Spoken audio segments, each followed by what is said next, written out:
Aling LB, yung ilong mo, hindi mo naman nakikita ito eh. Ikaw ba ay tinamaan sa ilong o hinataw sa ilong, nauntog, nadulas, nadapa? Ano pa? Yung pong sinuntok po. Ilang beses? Ulit-ulit po niya ako sinusuntok sa mukha, sa ilong. Sa Sino? Sino nanuntok? Yung pong si Ate Franz.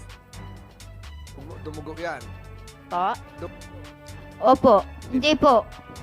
Nakita niya na dumudugo. Opo, tapos kumukuha po siya ng gamot. Pinapakuha po ng gamot yung kasama ko. Mrs. Franz, betadine din yung ginamit? Hindi po, gamot lang po ang inabot sa akin. Ano pong gamot yun? Si Mrs. Franz tinatanong ko, anong gamot po ang binigay pag sa ilong? Hindi ko po alam, Your Honor, dahil hindi naman totoo yung sinasabi ng Ate LB. Oh, di ba dapat Anong sandali, Mr. Chair? Yes, go ahead. Ikaw, sige ka lang sabi, hindi totoo. Kitang-kita na nga yan, no? Oh, nabasag yung ilong niya, yung bridge. Hindi pa rin yan totoo. Tingnan mo, nabasag yun.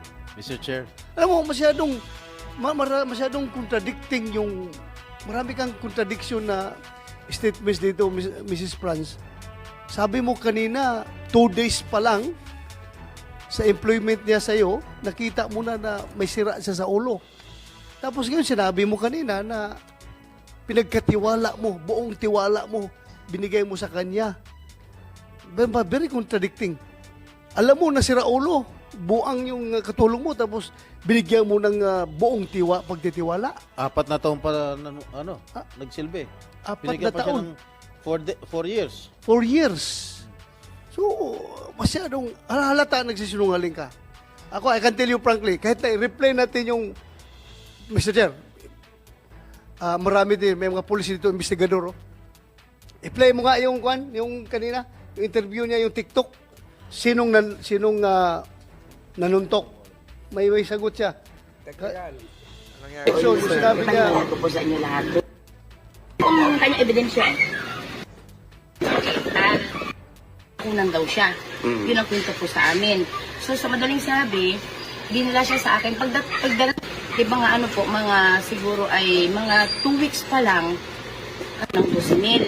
okay, forward. Kunti, Binigay forward. ko sa kanya yung sobrahan ko. Kasi ganito sir, bago siya pumasok sa akin, Sinuntok. Sinuntok ka kasama niya. sasakit siya. Forward pa. Utak ng akin. Kasi sinabi ko, sa madaling sabi, kinausap ko siya nung gabi. Sabi ko sa kanya, ngayon, bigyan kita ng pagkakataon pag nanakaw ka sa sanos. Alikot ang kamay mo. So, Well, yun ang start niya. Okay. Mapupunta ko muna ako. Yung akin, pinaunan sa tiyanggian ako na iwan ko yung bag. Pinagkada na gabi ko na nabuklat dahil pagod sa tanghali. Naku, wala po napasok sa kwarto ko, walang iba. Ay, ako po, sabi niya, ate, di ang ginawa ko sa tanggaro. Sa mudira, naman namin yung babae sabi, hindi. Pero sa palagay natin. okay, ang tanong ko po, bakit siya binubugbog ninyo daw po? Hindi po siya binubugbog dito, wala nagbubugbog sa kanya. Kung may nagbubugbog sa kanya, yung mga kasama niya, nag-aaway-aaway sila. Then, kasi doon po sila sa area na yun, tapos nakakandado yan. Diyan, hindi ko naman alam kung ano yan. Next yan. Wala nagkaroon siya ng karelasyon. Hindi na, yung bata ay 20 years old. Lalaki? Lalaki, babae. Tapos ganito po, pag ako nangangayat ka, ano ka ako Dito, hindi naman siya bulag. O yan. Tumating po siya dito. Hindi po. Ganito po nangyari. 39 seconds. So bakit po nabulag? Ay, nag-away nga po sila ng kanyang kasi ginamit niya daw yung Pause. Doon pa lang. Hindi ako polygraph machine, ha? I am not a polygraph machine. I am not claiming to be a master investigator. Pero, yung sagot mo lang na yun, klaro na. You're grouping for words. Naghanap ka ng iimbintuhin mong sasabihin mo. Nakikita ko na doon. Klaro-klaro yun. Alam mo, pag investigador ka, you are after the verbal and non-verbal messages that is coming out from ita verbal at non-verbal. Makikita mo, yun lang, Mr. Chair. Gusto ko lang ipakita, emphasize na talagang may pinsan to lie itong ating resource person nandito ngayon. Thank you, Mr. Chair. Huwag na tayo magpaligoy-ligoy pa dahil panay kasinungalingan itong sinasabi niyo. Mr. Chair, since we have heard the testimonies of the resource persons present here today, in the name of JM, JM, ano ito? What's your family name, JM? Taroma, Patrick, Simbahon, and Dodong, alias Dodong. And there are a lot of witnesses who wants to come out and to testify against Ms. Franz. And those who are willing to testify wants to come out, like for example, itong si Pau Pau and the garbage collector. Maybe we can summon them in the next hearing, maybe by next week.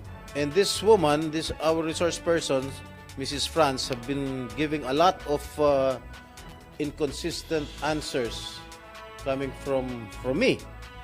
And I believe that this woman, Ms. Franz Ruiz, is the mastermind of everything, of maltreating, of inflicting severe injuries, leading to the total blindness of Aling LV. Therefore, Mr. Chair, I move that we cite this woman, Mrs. Franz Garcia Ruiz, in contempt. Mr. Chair, we better confine her at the Pasay City Jail, not here in the Senate. And under the, if I may continue, Senator Estrada, under the rules of the Senate, as confirmed by the Supreme Court in Balag versus Senate GR 234608, July 3, 2018, and other relevant Supreme Court decisions, the committee may, as affirming likewise the case of Arnold, cite a resource person in contempt. And the Sergeant at Arms may be directed by this committee to detain the said person cited for contempt. There is a subsequent motion, unless the first motion is amended by Senator Estrada, to detain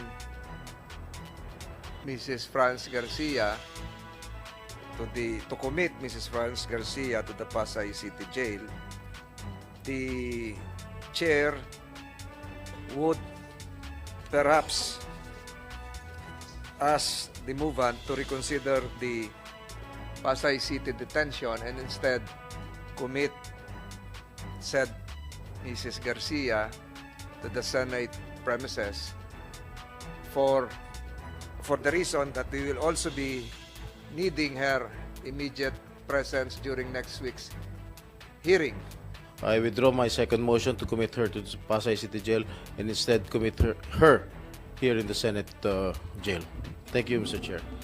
After consultations with the members and a closed-door deliberation, hereby approves the said motion of Senator Estrada and a detention order be issued to Mrs. Franz Garcia Ruiz for continuously evading the questions propounded by the members of this committee, as well as falsely testifying under direct examination by committee members and consistent with the rules of the Senate, which considers a commitment order issued by a committee